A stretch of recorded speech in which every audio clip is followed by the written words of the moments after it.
Hello everyone. Coach Mandy Lee here, and I'm here to show you an exercise, a really powerful exercise. It's more like a stretch for your hips, okay? And we talked on Saturday in our coaching about how important our hips are and how our hips are actually what we call the emotional junk drawer for our body.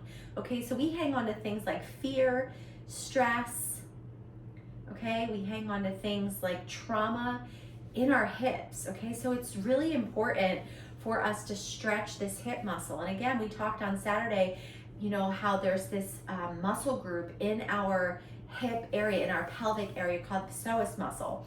And this muscle houses our kidney, which is responsible for releasing toxins from our body.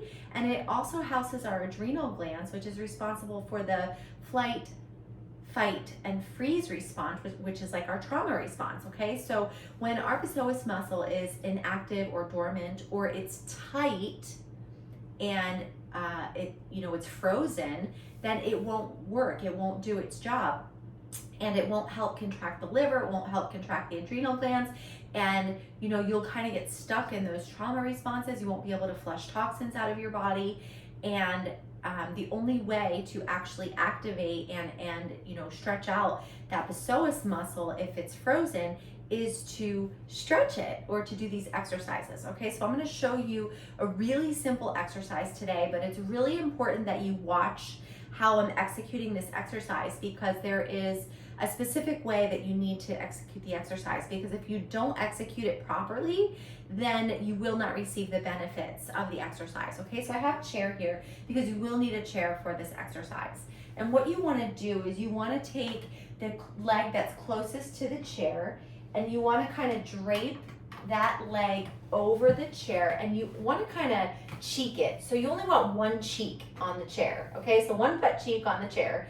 And then this other leg, what you want to do is you want to have the other cheek kind of hanging off, and then this leg you want to kick it back. And you see how my back automatically wants to arch like that? We don't want the back to arch. We want the back to stay in a straight line. So we want the spine to be in alignment, okay? And so what that means is that you're gonna have to kind of push your hip or your pelvic bone forward and tuck your tummy in, okay? So make sure you're in a straight line. If that means that the back leg can't be totally straight, that's okay. Mine's a little bit at it's a little bit bent right now because I'm still working this exercise and still, working out that muscle. So I feel like as I grow and as I continue to do this exercise, I'll be able to straighten my leg out more.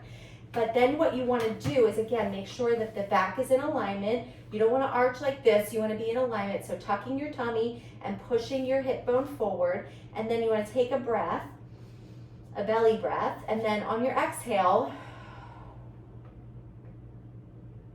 stretch your arm over. And again, repeat that 3 times, okay?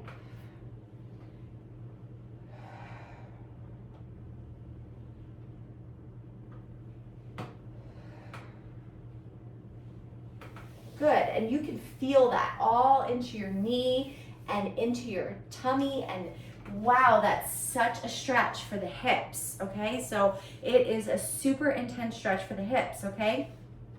But it's one that will activate that psoas muscle and get that psoas muscle working again, working properly. Okay, and then just turn around, so spin around and do the same thing on the other side. So again, just drape your leg over the chair like this and just kind of have one cheek on the chair, one cheek hanging off, okay? And then kick this leg back, and it's okay if it's a little bit bent, but the most important part is just to have your back and shoulders in line with your hips. So you'll have to push your hip bone forward a little bit and tuck your tummy in and breathe. Stretch overhead and repeat it again. Wow. Deep stretch. Okay, so that's it for that exercise. And you can really feel it in that psoas region, in that pelvic region, and that's what we're targeting. That's where the trauma stays trapped, and that's what we need to to release, okay? So you want to repeat that 3 times on each side, okay? So I would do that. What I would do is I would spin around again, and then I would repeat it on the other leg, and then I would just alternate the legs and do it 3 times on each side, and you will start to notice such a difference in your hips, and it will help with that anterior pelvic tilt that we talked about on Saturday. That so many of us that have sedentary jobs where we sit all day long get that anterior pelvic tilt, and that actually throws us out of alignment in our spine, in our neck, and in our shoulders, and it causes all sorts of malfunctioning in our body. So this is an amazing exercise to help with that, okay? So if you do this about 3 times a week, so I wouldn't suggest doing this every day because it is a powerful stretch, but I would incorporate this into your routine 3 times a day. So we're also doing the toning exercises 3 times a day. So if you want to alternate 3 days you do your toning, and then on the off day you do this stretching, then I think that would be a good plan, okay? Well, I hope that you're able to implement this exercise and that you're able to feel your psoas muscles being activated and worked out, because it is one of the most important muscle groups in our entire body. Our hips, like we learned about on Saturday, are crucial and critical for the overall health and well-being of our bodies and our minds and even our emotions. So don't neglect your hips, okay? And I'll be posting a few more videos throughout the week of other hip flexing exercises as well. All right, have a great day.